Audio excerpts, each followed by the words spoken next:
par voie électronique cette année, vu la situation Covid. En tout cas, on vous remercie de vous être inscrits en nombre. Je vois qu'on est plus ou moins 25 personnes, donc c'est très bien. Je constate également que tout le monde n'est pas encore connecté, donc je vous propose d'attendre encore 1 ou 2 minutes que les personnes qui rencontrent peut-être des petits retards à la connexion puissent tout simplement nous rejoindre. N'hésitez pas à en profiter pour prendre une petite tasse de café ou un petit bout de chocolat en dessert. Donc voilà, ce sera pas de quart d'heure académique, hein, on va pas vous faire patienter autant, mais juste 1 ou 2 minutes, histoire que tout le monde puisse nous rejoindre.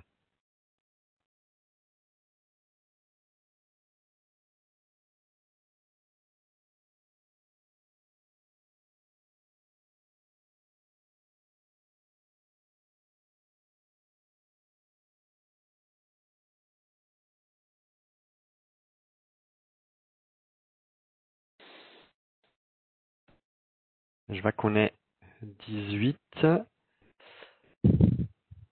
On va encore attendre un petit peu. Hein. Ça qui est pratique quand même avec les connexions en ligne, c'est qu'on la plupart des personnes sont quand même bien à l'heure. De toute façon, ce que je peux déjà vous dire et que je répéterai pour les absents, c'est que l'enregistrement, la présentation sera enregistrée. Vous y aurez donc accès via un lien qui vous sera envoyé. On vous fera également parvenir le PowerPoint pour que vous puissiez avoir accès notamment aux liens qui s'y trouvent, pour que vous puissiez y cliquer, cliquer sur les différents liens et avoir accès à toutes les informations utiles et nécessaires. Mais je propose qu'on entame quand même cette présentation. Avant d'entrer dans le vif du sujet, hein, je vais entrer dans quelques considérations pratiques. On a l'espoir que cette présentation soit la plus interactive que possible. J'en veux pour preuve il ne faut pas hésiter, si vous avez des questions ou des expériences, des remarques à partager, à le faire. En pratique, comment vous pouvez le faire? C'est en cliquant en bas à droite sur la petite main que vous verrez en bas à droite de votre écran, qui me permettra de voir que vous avez une question. Le cas échéant, alors je pourrais vous donner la parole, on activera votre micro, je citerai votre nom, et dans ce cas-là, ne pas hésiter à le répéter et à dire aussi pour qui vous travaillez. Comme ça, c'est quand même un peu plus sympa. Et une fois que la question, qu'on aura eu l'occasion de répondre à votre question, ne pas hésiter non plus à recliquer sur la main pour la retirer. Et comme ça, j'ai une meilleure vue sur qui a encore des questions par la suite. Deuxième considération pratique, c'est si vous rencontrez un problème technique, problème de connexion, problème de son, d'image, n'hésitez pas à utiliser la fonction chat qui se trouve également en bas à droite, tout à droite, et d'envoyer votre message à Julie Durieux. Elle pourra vous répondre en live puisqu'elle est ici parmi nous. Donc voilà, les questions c'est via la main levée, les questions d'ordre technique c'est via le chat. On va donc entrer dans le vif du sujet. Premier webinaire qui est consacré donc aux problèmes de consommation. On va vous parler déjà de comment les reconnaître, comment distinguer les litiges de consommation des arnaques au sens strict, et également, selon les cas de figure, comment les résoudre, vers qui se tourner pour trouver une solution. Alors, j'ai l'honneur de vous présenter ce webinaire en compagnie de Peter-Jan de Koning, qui est manager opérationnel au service de médiation pour le consommateur, qui remplace au pied levé sa collègue francophone qui a eu des petits problèmes techniques. Donc Peter-Jan est néerlandophone, mais il nous fait l'honneur et l'effort de parler en français. Donc on le remercie pour ça. Et donc moi-même, William Madienne, qui suis juriste et gestionnaire de dossiers au Centre européen des consommateurs. Voilà, on va entrer dans le vif du sujet. Ok, bonjour tout le monde de ma part. On va parler aujourd'hui des litiges de consommation et des arnaques de consommation. Pour nous, c'est très important de faire la distinction entre une arnaque et un litige, une arnaque de consommation, un litige de consommation. Pour nous, c'est très important. Et quelle est la différence ici pour nous? un litige de consommation, la plus grande différence, c'est ce que le litige de consommation a une définition et l'autre n'a pas de définition. Donc, commençons avec la définition qui se retrouve dans le Code de droit économique. Là, on trouve qu'un litige de consommation est tout litige survenant entre un consommateur et une entreprise relatif à l'exécution d'un contrat de vente ou de service ou à l'utilisation d'un produit.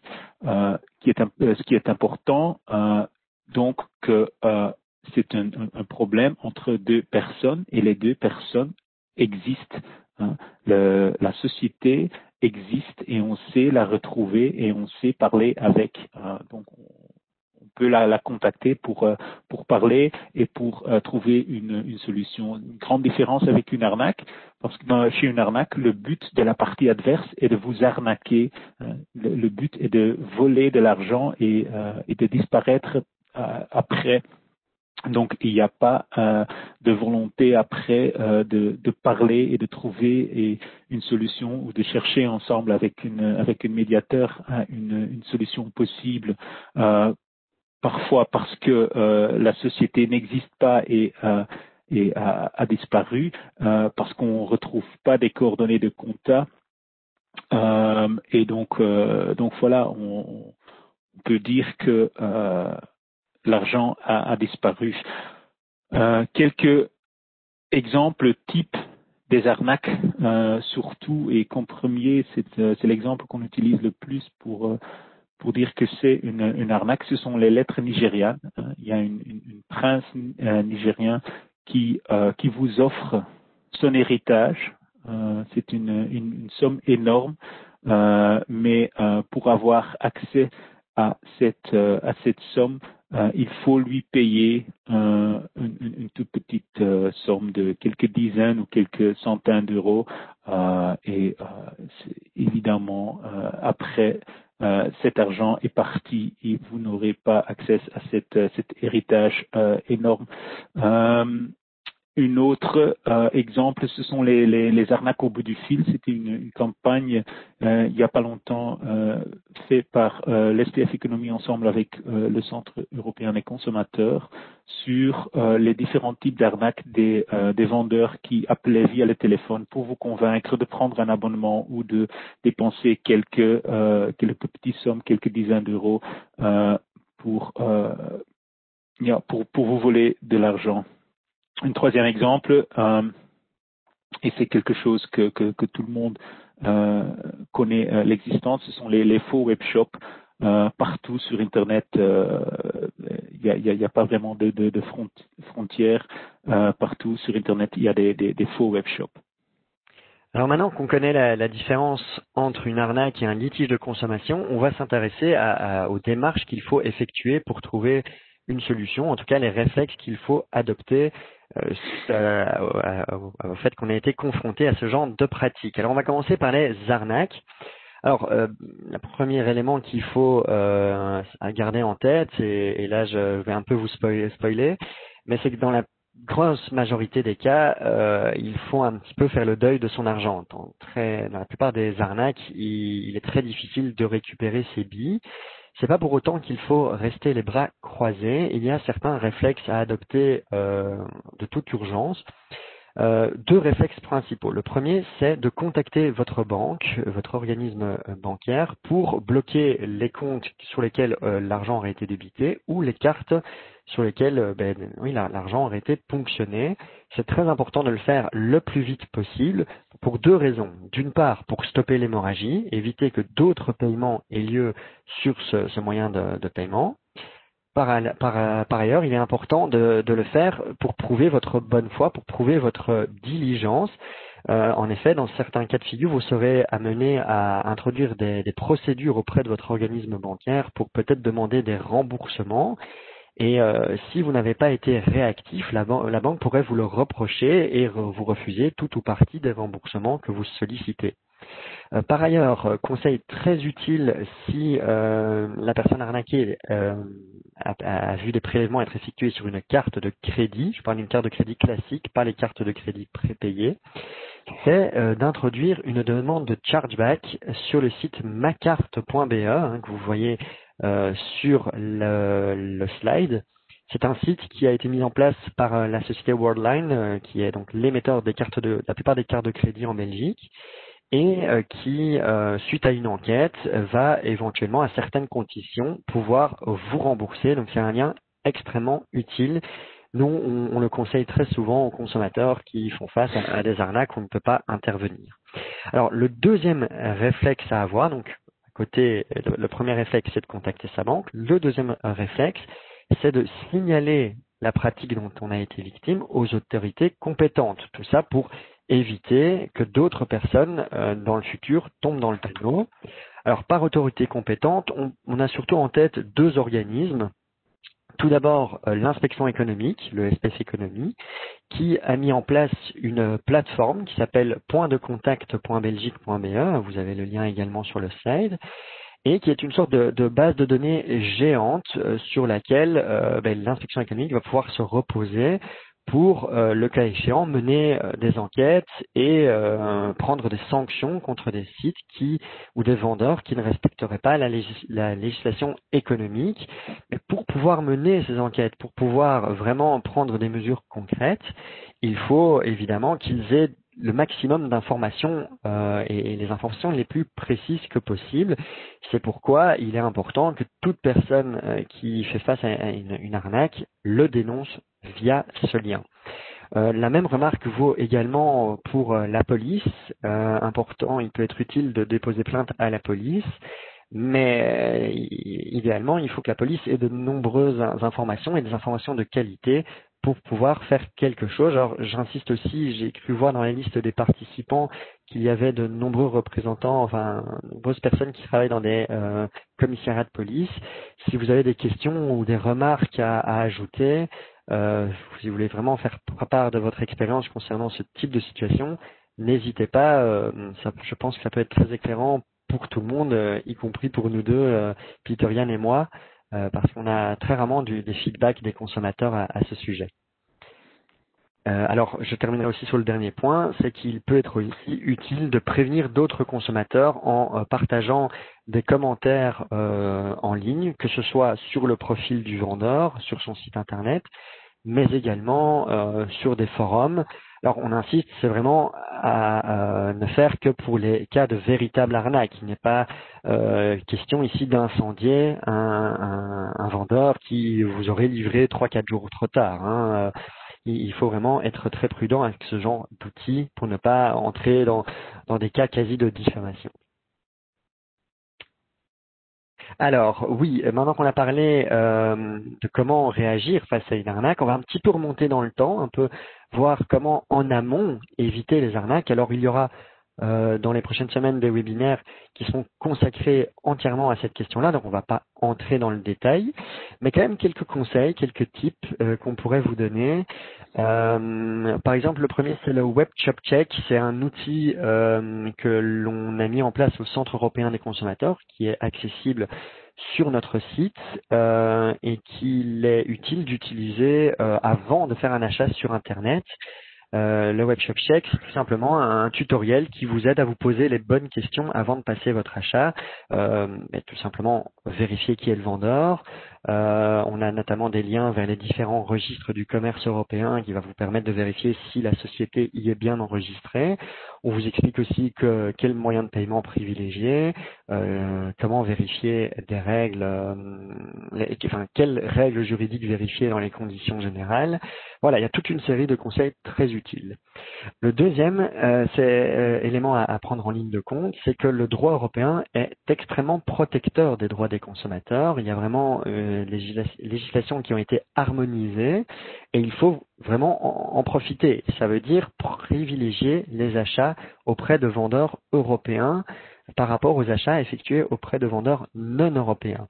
Parce que lorsque vous faites des achats auprès de vendeurs non européens, vous vous exposez à de nombreux risques. Tout d'abord, la qualité des produits. On ne sait pas toujours si ces produits sont certifiés et répondent aux normes qui sont celles que l'on respecte en Europe. Il y a également le fait que vous vous exposez à des risques accrus d'acheter de la contrefaçon, ce qui n'est pas sans risque pour votre sécurité, mais aussi pour votre portefeuille. Je pense à certaines amendes. L'achat de contrefaçon est quand même illégal. Vous pourriez également vous faire face à des frais de douane qui peuvent rendre l'achat totalement inintéressant sur le plan économique. Troisième élément important aussi et très utile de vous informer avant de passer votre achat. Il y a énormément de sites qui sont des mines d'informations très utiles, tant sur vos droits de consommateurs que sur les arnaques du moment. Je pense au site du SPF Économie, je pense à notre site à nous, le Centre européen des consommateurs, mais je pense aussi aux réseaux sociaux de ces différents organismes qui sont quasi quotidiennement mis à jour. Il y a la page notamment Marnac du SPF Économie. Sur notre page Facebook et Twitter, on va vraiment cibler les arnaques du moment. Et peut-être que vous pourrez trouver, si vous êtes contacté par un télévendeur par exemple, eh bien si vous allez sur notre page Facebook ou Twitter, peut-être que vous pourrez recouper certaines informations. Enfin, le dernier conseil, c'est vraiment d'être proactif. Ça implique déjà d'avoir en tête un leitmotiv qui est important à garder, c'est que tout ce qui est trop beau pour être vrai ne l'est jamais. Donc vraiment, ne pas croire que de l'argent tombe du ciel, c'est malheureusement pas le cas et encore moins sur Internet. Par ailleurs, si vous avez une boîte mail où vous constatez que vous recevez de plus en plus de spam, si vous avez un numéro de téléphone où vous avez de plus en plus d'appels malveillants, il est peut-être temps de penser à prendre des mesures auprès de votre opérateur mobile ou auprès de votre boîte mail en changeant les mots de passe, en peut-être changeant de numéro, parce que c'est peut-être un signe que votre numéro, votre boîte mail, enfin votre adresse email est tombée dans une base de données qui elle-même est tombée dans une entre de mauvaises mains. Et voilà, disons maintenant qu'on n'est pas confronté à une arnaque, mais qu'on a une litige de consommation. Alors, c'est une très grande différence et on va parcourir maintenant ensemble les différentes étapes à prendre et à faire quand on est confronté avec une litige de consommation, parce que c'est pas parce qu'il y a une litige que aucune qu'il y aura aucune solution. Une litige, une solution est toujours possible, même gratuit. On ne doit pas toujours payer pour avoir une solution. On ne doit pas courir vers un avocat ou quelque chose. Donc, il y a des possibilités qui existent dont on va vous parler maintenant. Il ne faut pas toujours aller au juge et devant le tribunal pour avoir un titre exécutoire. Mais un simple dialogue, un dialogue entre le consommateur et la société, l'entreprise, ça peut déjà aider beaucoup. Voilà, parler entre le consommateur et la société, ça veut dire qu'il y a une litige de consommation. Vous avez encore en tête et vous connaissez entre-temps par cœur la définition de litige de consommation, mais je vais quand même le répéter encore une fois. Une litige de consommation, c'est peut-être toute litige survenant entre un consommateur et une entreprise relative à l'exécution d'un contrat de vente ou de service ou à l'utilisation d'un produit. Ici, important pour nous, c'est le litige a lieu entre le consommateur et le professionnel. On appelle ça aussi un B2C. Donc, ça veut dire c'est pas contre deux entreprises, un B2B, ou entre deux consommateurs, un C2C. Quand c'est un B2C, la loi de protection de consommateurs est applicable. Comme William l'a déjà dit, les consommateurs sont très bien protégés en Belgique et en Europe pour les liens entre deux entreprises ou deux consommateurs. Il y a juste la loi civile qui s'applique. Mais c'est pas parce que c'est un B2B ou litige C2C que il y a pas de possibilité de faire appel à un recours extrajudiciaire. Il y a toujours moyen de s'adresser à Belmet. Belmet est aussi une initiative du SPF Economy, une plateforme qui a été créée pour trouver un médiateur, un conciliateur ou un arbitre pour vous aider à trouver une solution amiable. un problème d'un citoyen avec une autorité publique ou une administration et non plus un litige de consommation.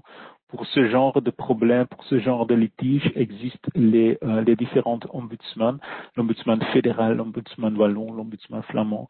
Il y a aussi une ombudsman pour les pensions, par exemple. Il y en a d'autres. Ils sont tous regroupés sur le site ombudsman.be.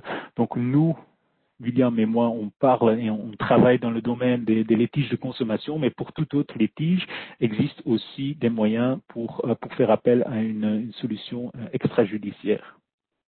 Alors maintenant que Peter Yan a bien ciblé ce qu'est un litige de consommation, on va voir comment le résoudre. Let's get it solved. La première démarche qui est quand même la plus simple, mais que beaucoup de consommateurs ont parfois tendance à oublier, c'est de tenter de résoudre le litige directement avec le vendeur, de le contacter immédiatement. Souvent, la discussion et le débat peut amener des solutions. Ça peut se faire par téléphone, idéalement par écrit, par email par exemple, ou via le formulaire en ligne du vendeur pour avoir une trace des échanges, mais c'est vraiment une démarche qui est indispensable. Maintenant, c'est pas toujours possible. On est parfois dans le cadre d'un litige où les positions des parties sont sont diamétralement opposées et le dialogue ne permet pas de trouver une solution. Il faut donc faire intervenir un tiers. Alors le premier réflexe qu'on pourrait avoir en tête, c'est de dire je vais devoir aller chez le juge. Alors oui, c'est un recours qui est tout à fait possible, qui peut être efficace, mais qui prend du temps et qui est coûteux. Et entre les deux, entre le tribunal qui certes va vous permettre d'avoir une décision de justice que vous pourriez faire exécuter, il y a quand même la voie du milieu qui est celle de la médiation. Qui a cet avantage qu'elle est beaucoup plus informelle, beaucoup moins coûteuse, très de nombreux cas elle est même gratuite, et elle a des taux de réussite assez intéressants. On arrive, en tout cas pour ce qui est du Centre européen des consommateurs, je ne vais pas trop m'avancer pour le service de médiation pour le consommateur, mais on est plus ou moins entre 55-60% des cas résolus. Sachant que oui, les litiges qu'on ne parvient pas à résoudre, c'est souvent parce que voilà, la nature du litige en elle-même fait qu'une solution est très compliquée à trouver sans passer par les tribunaux. Donc voilà, c'est quand même une voie qu'il est utile d'utiliser avant de penser à aller au tribunal. Alors, on va un peu détailler chacune de ces étapes. La première étape, c'est de contacter donc le vendeur. Ça implique tout d'abord de faire certaines vérifications. Ça implique de savoir déjà à qui on s'adresse, qui est le vendeur, où est-ce que je dois adresser ma plainte. Là, il y a un outil qui est très utile pour ce qui est des vendeurs basés en Belgique, qui sont actifs en Belgique, c'est la banque Carrefour des entreprises. C'est vraiment cette base de données où sont enregistrées toutes les entreprises qui ont leur siège social en Belgique ou qui dirigent leurs activités. Qui sont actives. Donc là, vous allez pouvoir trouver des informations très utiles comme l'adresse, le numéro d'entreprise, le nom des gérants. Voilà, c'est toutes des informations qui permettent aussi de s'assurer qu'on est en présence d'une véritable société et pas d'une arnaque. Donc vraiment très utile de le consulter. La deuxième démarche à effectuer avant de contacter le vendeur, c'est de collecter les preuves, de fabriquer son dossier. Ça implique de réunir des documents comme la facture d'achat, la confirmation de commande, les emails qui auraient été échangés avec ce vendeur en amont de la plainte, les preuves de paiement. Enfin voilà, vraiment ficeler son dossier pour avoir le plus de documents étayant son propos. Il est également utile de vérifier quand il y a des plateformes qui entrent en ligne de compte, de savoir un peu qui est qui. Je prends par exemple le cas des sites comme Amazon. Quand vous faites un achat sur Amazon, il y a des produits qui sont vendus directement par cette société, mais il y a également toute une partie qu'on appelle le marketplace, où ce sont des vendeurs tiers qui ont créé un compte et qui vendent leurs produits par le biais de cette plateforme. Mais dans ces cas-là, la vente elle est conclue avec le vendeur tiers et pas avec la plateforme en tant que telle. Donc c'est la même chose pour les réservations d'hôtels via des sites comme Booking par exemple. Je pense aussi au paiement, hein, quand vous avez fait un achat que vous avez payé par des systèmes de paiement comme PayPal, mais PayPal n'est qu'un intermédiaire qui peut à un moment donné avoir son rôle à jouer, qui peut aussi prévoir des systèmes de résolution de litige, mais le problème de base, il faut vraiment savoir avec qui on l'a et vraiment bien identifier qui est le vendeur. Là, on peut, une fois qu'on est face à une situation où le contact avec le vendeur n'a pas permis de débloquer la situation, on est toujours en face d'un problème, qu'on fait face à un mur, alors il faut penser à la médiation. Et là, la première question qui va diriger vers qui vous allez devoir vous tourner, c'est de savoir si votre litige est un litige national ou transfrontalier. J'entends par là de savoir où est situé le vendeur avec lequel vous rencontrez un problème. Est-il situé en Belgique? Dans ce cas-là, vu que vous habitez, vous résidez en Belgique et que vous avez un litige avec une société également basée en Belgique, le litige sera national.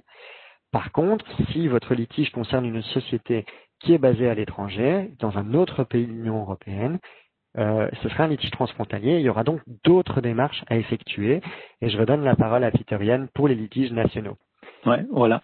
Parce que en Belgique, il existe beaucoup des entités qui s'occupent des litiges de consommation entre un consommateur et une entreprise qui est située en Belgique.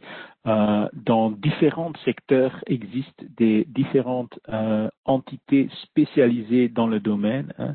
Il y a par exemple l'ombudsman des assurances qui existe depuis 25 ans, qui s'occupe des litiges entre un consommateur et son assureur ou son courtier. Hein. C'est très spécifique, mais il y a aussi plus connu et peut-être aussi plus grand l'ombudsman des télécommunications ou l'ombudsman d'énergie. Donc existe depuis plusieurs années. À côté de ça, il y a aussi un service résiduel qui s'occupe de tous les autres litiges qui ne tombent pas sous la compétence d'une entité spécifique. Sauf que toutes les tiges de consommation en Belgique est couvert et tombe sous la compétence d'une entité qualifiée. Je dis entité qualifiée parce que tous ces ombudsman, tous ces médiateurs, tous ces commissions de conciliation sont tous reconnus par l'SPF Économie et répondent à certaines garanties légales comme impartialité, indépendance, etc., etc. Donc, ça, on peut faire un peu de publicité pour nous, mais ça doit être une réflexe de tous les consommateurs. Hein. C'est pas parce qu'on a une litige qu'on doit courir vers le tribunal, parce que chaque litige de consommation est couvert par une entité qualifiée pour essayer de résoudre le problème. Les procédures sont souvent un peu différentes. Et la manière dont on travaille est chez tous les différentes entités un peu différent, mais on a aussi un bon base, c'est ce que on travaille gratuit ou plus ou moins gratuit pour le consommateur. On travaille vite. La loi dit qu'on doit clôturer le dossier dans les 90 jours. Donc c'est une grande différence avec les tribunaux. Et le troisième, on n'a pas trop de formalisme. Vous êtes libre à déposer la plainte via mail, via chat, via notre formulaire web. Tout est OK tant qu'on puisse trouver une solution via le téléphone, via le chat, via mail. Donc, pas trop de formalisme chez nous. Le plus important, c'est ce qu'on trouve une solution et qu'on puisse aider le consommateur et aussi l'entreprise. Donc, c'est très court le paysage belge des ADR, Alternative Dispute Resolution. Ici, vous avez encore les différentes entités qualifiées. On est 15. Vous voyez là, télécommunications, la construction, énergie, gaz. Pour les voyages, il y a une commission pour la commerce, pour les avocats. Et donc, si vous n'êtes pas sûr ou si vous avez des doutes, vous pouvez toujours cliquer parce que c'est notre page Internet ici sur autres et on va faire mieux pour vous aider, pour vous rédiger vers l'entité compétente, soit de reprendre le dossier nous-mêmes pour essayer de trouver une solution.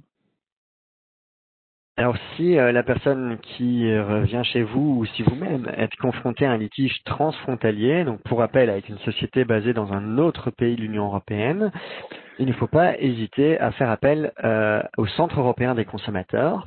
Alors, le Centre européen des consommateurs, c'est quoi? C'est tout simplement un projet qui a été mis sur place par la Commission européenne il y a déjà 15 ans. C'est notre 15e anniversaire cette année dans des circonstances un peu particulières et qui a eu pour but de créer un réseau composé de centres de points de contact dans chaque pays de l'Union européenne, donc 27 États membres, plus l'Islande, la Norvège et le Royaume-Uni qui n'en fait plus partie du coup.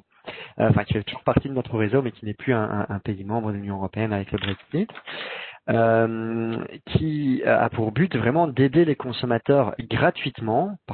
On peut offrir cette aide gratuitement parce on reçoit un financement tant de la Commission européenne que des États membres. Et l'objet de notre aide consiste à donner des avis juridiques, mais également à faire de la médiation, à contacter pour le compte du consommateur des sociétés en faisant jouer notre réseau pour essayer de trouver des solutions à l'amiable. Alors on n'est pas une entité qui est officiellement reconnue, mais on essaie de garantir au maximum les soucis d'objectivité et d'impartialité.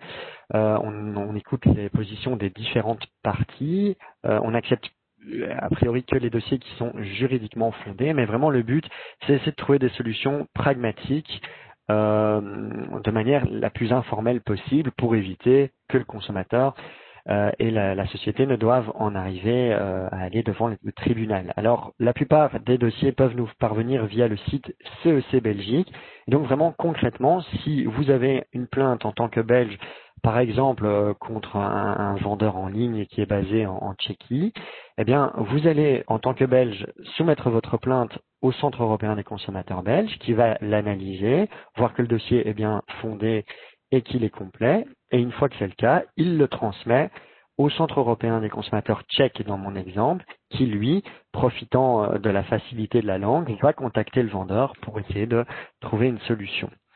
Alors, parallèlement au Centre européen des consommateurs, il y a également la plateforme ODR de la Commission européenne. Alors, c'est une plateforme qui a été mise en place il y a 3 ans, si je ne me trompe pas, en 2017, et qui a pour but vraiment de conduire, de faciliter l'accès par les consommateurs qui auraient fait un achat sur Internet auprès d'un vendeur européen et qui auraient un litige, eh bien de faire parvenir sa plainte à une des très nombreuses entités de résolution extrajudiciaire des litiges qui existent en Europe. Vraiment, toutes les entités reconnues sont reprises sur ce site qui peut être extrêmement utile. Alors ici, on a pris une petite capture d'écran du site internet, de notre site internet, du site du Centre européen des consommateurs, pour vous donner un peu une idée de la variété des dossiers que l'on traite. Ça va des voyages, par exemple les billets d'avion annulés, qui nous ont posé beaucoup de soucis cette année et ça risque de ne pas être fini. Problème de litige de bagages endommagés qui sont remis trop tardivement. Tout ce qui touche aux voyages à forfait, donc par exemple les voyages qui comprennent plusieurs prestations, vol plus hôtel. On a également les achats sur Internet, qui est un grand pan aussi des dossiers que l'on traite. Avec la pandémie, les achats sur Internet qui étaient déjà en constante augmentation ont vraiment explosé avec leur lot de petits problèmes de livraison, problèmes liés aux droits de rétractation, à la garantie. Tout ça sont des litiges qui entrent dans notre champ de compétences. Il y a aussi les achats qui sont faits par téléphone, les télévendeurs. Je sais que c'est plus trop à la mode, mais ça existe encore. Ça entre aussi dans notre champ de compétences. Les achats sur place. Si vous faites des achats en tant que frontalier, par exemple, dans un magasin en Luxembourg ou en France, et que vous rencontrez des problèmes, ça entre dans notre champ de compétences. On peut vous aider. Les achats de voitures à l'étranger, il y a parfois la possibilité de trouver des véhicules moins chers en Allemagne par exemple, mais il se pose la question de la TVA, est-ce que je dois la payer en Belgique ou en Allemagne? Tout ça, on peut vous aider à répondre à ce genre de questions. Problème aussi avec les locations de voitures, c'est très fréquent, on reçoit énormément de dossiers en la matière, des frais qui vous sont prélevés pour des dégâts soi-disant causés au véhicule ou des assurances additionnelles qui vous ont été facturées. Tout ça, on peut également traiter. La garantie légale dont j'ai déjà parlé, les arnaques également. Là, c'est plus des conseils en amont qu'on vous donne, puisque lorsqu'on est en présence d'un litige où la personne est tombée dans le piège, mais comme on a expliqué au début de la présentation, la médiation en général ne porte pas ses fruits. Donc là, ce sera plutôt des conseils préventifs, mais également les conseils qu'on vous a donnés dans la présentation, à savoir comment réagir si vous êtes tombé dans une arnaque, bloquer ses cartes, etc. Allez sur le site macarte.be. Enfin, il y a tout ce qui est services en Europe, services de paiement, les domiciliations européennes, toute la question du géoblocking aussi, dans quel cas on peut ou pas vous empêcher de passer une commande ou de vous livrer dans votre pays, les frais de roaming, enfin voilà, c'est toutes des questions que l'on traite, que ce soit pour répondre à ces questions ou pour vraiment médier et contacter le vendeur. Alors, malheureusement, la médiation ne fonctionne pas toujours. Comme je vous ai dit, à notre niveau, il y a un peu moins d'un dossier sur deux qui malheureusement n'aboutit pas à un accord. C'est pas pour autant que votre voyage s'arrête là. Il existe encore un dernier recours, souvent l'accès au tribunal qui peut vous donner gain de cause. Alors là, je reviens sur tout type de litige, qu'il soit national ou transfrontalier. En Belgique, il ne faut vraiment pas hésiter, avant même d'introduire une procédure en justice, de consulter, de vous rendre dans les maisons de justice ou de les contacter. Vous pouvez vraiment trouver des informations très utiles sur le fonctionnement des procédures. Il y a aussi le bureau d'aide juridique. Si la personne qui veut se rendre au tribunal n'a pas spécialement les moyens de le faire par elle-même, elle peut peut-être trouver du soutien auprès du bureau d'aide juridique. Par ailleurs, pour certains litiges qui entrent dans la compétence, sous la compétence du juge de paix, avant même de se lancer dans une procédure réellement conflictuelle, une véritable procédure judiciaire, il peut être utile de mettre en œuvre les procédures de conciliation. Alors concrètement, comment ça se passe? Vous vous mettez à table à trois, vous, le défendeur et le juge de paix, pour essayer de convenir une solution de manière beaucoup plus informelle qu'une procédure classique où on est plutôt dans une guerre de tranchées entre des avocats. Maintenant, parfois, il n'y a pas trop le choix, la conciliation n'est pas possible, les points de vue sont tellement opposés que même un juge de paix ne parvient pas à réconcilier tout le monde. Dans ce cas-là, il faut ce qu'il faut, il faut passer par la case justice avec une audience à la clé, etc. Ça vaut essentiellement pour les litiges nationaux. Parce que pour les litiges transfrontaliers, la Commission, le Parlement européen a décidé de mettre en place, il y a déjà de ça un certain nombre d'années, des procédures judiciaires simplifiées. Il y a la procédure d'injonction de payer, qu'on a oublié de mettre sur le PowerPoint, mais qui peut être utile pour tout ce qui porte sur des créances qui sont incontestées. Clairement des cas de figure où la partie adverse, par exemple, ne conteste pas vous devoir de l'argent, mais c'est juste qu'elle ne s'exécute pas. Dans ce cas-là, vous pouvez, via des procédures simplifiées ou qui consistent en fait à envoyer un formulaire de plainte par écrit au juge compétent, ça va vous permettre d'obtenir un titre exécutoire, un jugement, une injonction de payer, qui va vous permettre de forcer la partie adverse à vous à payer ce qu'elle vous doit. Il y a aussi la procédure européenne des petits litiges. Là, on est plutôt sur des litiges où il y a une contestation, le vendeur n'est pas d'accord avec votre position, mais la logique est la même. Ça vaut pour les litiges inférieurs à 5 000 €, qui sont donc transfrontaliers. Donc vous avez un litige avec une société qui est basée dans un autre pays. et qui, un autre pays de l'Union européenne, j'insiste, procédure utile parce que ça va vous éviter de devoir vous déplacer sur place. À nouveau, tout se fait a priori par l'utilisation de formulaires de plainte. Vous introduisez une réclamation via le formulaire de demande. Le juge reçoit votre demande, va envoyer un formulaire de réponse au défendeur qui va ou pas le répondre. Et sur base des positions des deux parties, le juge va prendre position. Alors, ce sont des procédures pour lesquelles vous n'êtes pas obligé de faire appel à un avocat, qui peuvent être introduites à moindre frais. Les frais dépendent d'un pays à l'autre, mais ça dépasse rarement la centaine d'euros au maximum. En Belgique, c'est même moins de 100 euros. Et ça vous permet d'obtenir un titre exécutoire qui vous permet de faire exécuter le jugement dans n'importe quel pays de l'Union européenne. Par ailleurs, vous avez également les actions collectives. Ça vaut vraiment les cas de figure où vous faites partie d'un grand groupe de consommateurs qui a été victime des mêmes pratiques contre la même société. Vous pouvez vous tourner vers des organismes qui pourraient vous représenter en justice. Il y a le service de médiation pour le consommateur qui, lui, peut entamer ces procédures-là, mais dans le cadre d'une procédure de conciliation auprès du tribunal compétent. Après, il y a d'autres organismes comme Testachat qui, lui, peut même aller plus loin puisqu'il peut introduire une réelle procédure judiciaire plus classique, mais qui serait collective. Donc voilà, là on arrive un peu à la ligne d'arrivée avec toutes les différentes étapes qu'on vous a données. Je pense qu'il y a de fortes chances que vous puissiez résoudre votre problème. Et donc voilà, j'espère que cette présentation vous a donné une image assez claire des différentes voies de recours qui sont à votre disposition. Si vous avez des questions, n'hésitez pas, c'est le moment. J'ai pas vraiment vu de main levée jusqu'à présent. Donc, comme je l'ai dit, le PowerPoint sera remis à votre disposition à la suite de cette présentation, tout comme le lien vidéo, puisque cette formation a été enregistrée. Vous pourrez aussi cliquer sur les différents liens. Ici, c'est notamment un lien vers une campagne que le CEC a menée et qui récapitule un petit peu tout ce qu'on vient de vous dire, notamment via un PDF avec des petites flèches. Enfin, c'est très visuel, qui montre un petit peu toutes les démarches que vous pouvez effectuer selon le cas de figure où vous vous trouvez. Mais voilà, il ne me reste plus qu'à vous remercier. Ici, vous avez aussi les différents sites internet et réseaux sociaux du service de médiation pour le consommateur, de l'inspection économique et du Centre européen des consommateurs. Je remercie aussi Peter Yan pour son intervention dans la langue de Molière. C'était parfait. Avec plaisir. Et du coup, voilà, n'hésitez pas vraiment, même si par après vous avez d'autres questions, vous pouvez peut-être également nous les envoyer, soit via le chat ou par email par après. Donc voilà.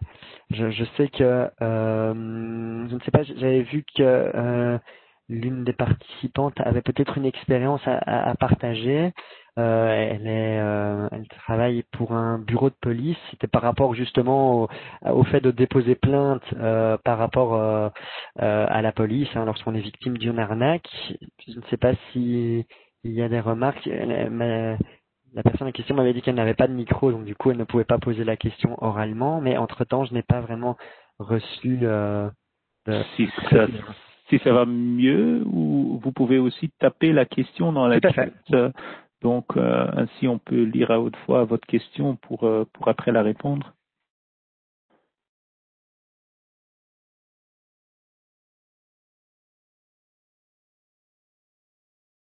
A priori, il y a une question en tout cas qui est posée. Je vois que c'est Michael Kortvrind. J'espère que je n'écorche pas trop le nom. Donc, je pense qu'on va vous donner tout de suite la parole. N'hésitez pas aussi à rappeler votre nom et pour qui vous travaillez. Oui, bonjour. Moi, je m'appelle Michael Kortvrind. Je travaille pour une zone de police, la zone de police Sekova, au Fontaine. Je suis le référent cybercriminalité. Et ma question, c'est, j'ai plein de collègues qui reçoivent des plaintes à l'accueil. Et quand c'est une plainte, notamment pour un cabinet d'huissier ou de recouvrement qui téléphone pour des voyages qu'on aurait soi-disant commandés par Internet, j'ai pas la possibilité à mes collègues de leur dire, voilà, c'est vraiment une arnaque ou c'est pas une arnaque. Quels sont les éléments que je pourrais demander aux gens d'amener leur dépôt de plainte pour vraiment prouver que c'est une arnaque. Parce que je n'ai rien, à part un mail qu'ils auraient soi-disant reçu et le coup de fil. Et bien souvent, les coups de fil, les derniers cas que j'ai eus, c'était en courrier. C'est un 06, donc c'est un téléphone français. Je comprends. Voilà. Mais c'est très intéressant que vous nous fassiez parvenir cette question pour la bonne et simple raison que nous, au Centre européen des consommateurs, et je pense que le service de médiation pour le consommateur a lui aussi reçu des plaintes de ce type, mais on en reçoit énormément et vraiment par rapport à des prétendus voyages. Nous aussi, on a très peu d'informations parce que tout se passe par téléphone, mais il faut savoir que il y a de très nombreux télévendeurs frauduleux qui sont d'ailleurs repris sur une liste noire du SPF Économie. Je ne suis plus certain. Ne m'appelez plus. Oui, mais il y a aussi arnaque au bout du fil, qui reprend. Mais la liste s'appelle. Excusez-moi, allez-y. Non, vas-y, Peter Yann. Mais en tout cas... non, je voulais dire, la liste s'appelle Ne m'appelez plus. La liste Robinson, c'est ça. Oui, donc ça c'est une liste sur laquelle les personnes peuvent s'inscrire pour éviter de recevoir des appels malveillants.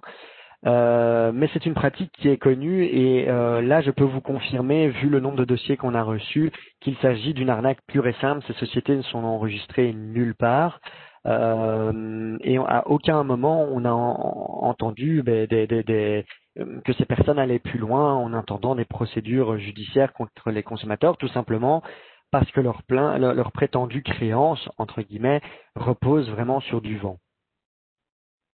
Mais ne pas hésiter, si vous avez des questions de ce type, à rediriger ces personnes vers le Centre européen des consommateurs. On pourra certainement répondre à leurs questions en droite ligne. Je ne sais pas si ça répond à votre question, Michael, mais voilà. Merci. Vous pouvez, n'hésitez pas à enlever la main dès que la question, si vous estimez que la réponse à votre question a été donnée. En recliquant, voilà, parfait. Je ne sais pas s'il y a d'autres questions.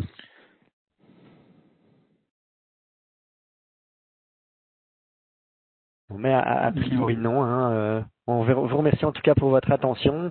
On va vous libérer. Je vois que ça a duré plus ou moins 45 minutes. J'imagine que c'est pas toujours évident entre les enfants et pour les parents, notamment en période de vacances scolaires. Mais on vous remercie d'être venus en nombre. Ouais, merci. Une très bonne journée à vous et un bon week-end. Au revoir. Au revoir.